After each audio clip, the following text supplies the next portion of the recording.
পরিবর্তনে অঙ্গীকারবদ্ধ এই স্লোগানকে ধারণ করে বস্তুনিষ্ঠ সংবাদ আর সৃজনশীল অনুষ্ঠান প্রচারের মধ্য দিয়ে দেশের প্রথম জনপ্রিয় বেসরকারি চ্যানেল ২১শে টেলিভিশন ২৬ বছর পেরিয়ে ২৭ বছরে পদার্পণ করেছে।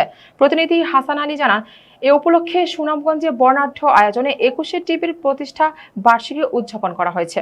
পহেলা বৈশাখ মঙ্গলবার দুপুরে ২১শে টিভি সুনামগঞ্জ জেলা কার্যালয়ে কেক কাটা ও আলোচনা সভার মধ্য দিয়ে প্রতিষ্ঠা বার্ষিকী উদযাপন করা হয়। ২১শে টেলিভিশনের সুনামগঞ্জ জেলা প্রতিনিধি মোহাম্মদ আব্দুল সালামের সভাপতিত্বে প্রধান অতিথি হিসেবে উপস্থিত ছিলেন অতিরিক্ত জেলা প্রশাসক সঞ্জিত কুমার চন্দ্র। বিশেষ অতিথি হিসেবে উপস্থিত ছিলেন সুনামগঞ্জ প্রেস ক্লাবের সভাপতি অধ্যক্ষ শেরগুল আহমেদ, সাংবাদিক লতিফুর রহমান রাজু, সুনামগঞ্জ জেলা বিএনপির আহ্বায়ক কমিটির সদস্য সেলিম আহমেদ, জিটিভির সুনামগঞ্জ জেলা প্রতিনিধি সেলিম আহমেদ তালুকদার, দৈনিক আমার দেশ পত্রিকার জেলা প্রতিনিধি জসিম উদ্দিন, সাংবাদিক সিরাজুল ইসলাম শ্যামল, মাই টিভির জেলা প্রতিনিধি আবু হানিফ, এসএ টিভির জেলা প্রতিনিধি শাহরিয়ার সুমন, সদর উপজেলা বিএনপির যুগ্ম আহ্বায়ক নূর উদ্দিন, বিজয় টিভির জেলা প্রতিনিধি আলাউর রহমান, গ্লোবাল টিভির জেলা প্রতিনিধি মিজানুর রহমান, দৈনিক সুনাম কণ্ঠের স্টাফ রিপোর্টার মোহাম্মদ নূর, সাংবাদিক ইমতিয়াজ সুমন, বদরুল হাসান, সালমান আহমদ, শাওন রায়, লিমন প্রমুখ।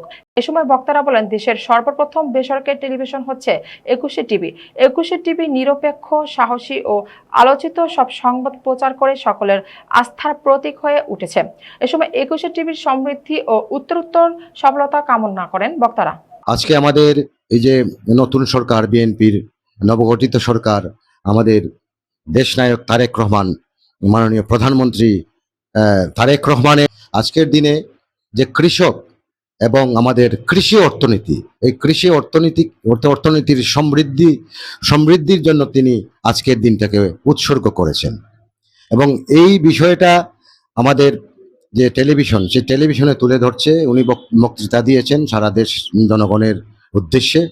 আমরা চাই আগামী যে কৃষক, আমাদের যেহেতু কৃষি নির্ভর দেশ, এই কৃষি নির্ভর দেশ আরো সমৃদ্ধশালী হবে যদি আজকে মিডিয়া যদি আমাদের সাথে থাকে। আমাদের যে সরকারের যে নীতিমালা, সরকারের যে গণতান্ত্রিক যে ধারা, সেই ধারাকে যদি ধারণ করে সবাই সহযোগিতা করে এই সরকারকে, আমরা মনে করি এই যে ঐতিহ্যবাহী সংগঠন বিএনপি, সেই বিএনপি যে বহুদলীয় গণতন্ত্রের যে পুরোদা এই বিএনপিকে বলা হয়, সেই বিএনপি তার যে লক্ষ্য এবং উদ্দেশ্য, বিশেষ করে গণতান্ত্রিক চর্চা এই দেশে আরো বেগবান হবে এবং এই দেশের যে লক্ষ কোটি মানুষ এবং অধিকাংশ মানুষ কৃষক, এই কৃষকদের ভাগ্য উন্নয়ন হবে। তো আমি আজকে ২১শে টেলিভিশনে যখন এসে দেখলাম জন্মদিন বিষয়টা আসলেই আবেগের, আনন্দের একই সাথে, কারণ ওই দিন সৃষ্টির দিন।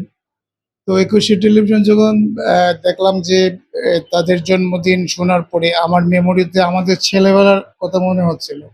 ছোটবেলায় আমরা যখন টেরিটেরিয়াল ছিল সম্ভবত প্রথমে, বিটিভির পরে যে সেকেন্ড টেরিটেরিয়াল বলেন আপনারা, এটা চ্যানেল হিসেবে আসলো। আসার পরে আমাদের যে ওই সময়ের যে টেলিভিশন দেখার যে মানে ধ্যান ধারণা, একমাত্র বিটিভি ছাড়া যে আর কোনো চ্যানেল ছিল না, এবং বিটিভি দেখতে দেখতে যারা ক্লান্ত হয়ে পড়ছিলেন তাদের জন্য একেবারে যুগান্তকারী একটা মানে চেঞ্জ নিয়ে আসলো ২১শে টেলিভিশন। তো ২১শে টেলিভিশন আসলে আমি বিশ্বাস করি আমার মতো লাখো মানুষের, এই বাংলাদেশের লাখো মানুষের, কোটি মানুষের হৃদয়ে এরকম তার স্থান আছে। তার বস্তুনিষ্ঠতার জন্য, তার কাজের জন্য, তার মানুষের জন্য, দেশের জনগণের সাথে যে অঙ্গীকারে আবদ্ধ থাকার জন্য।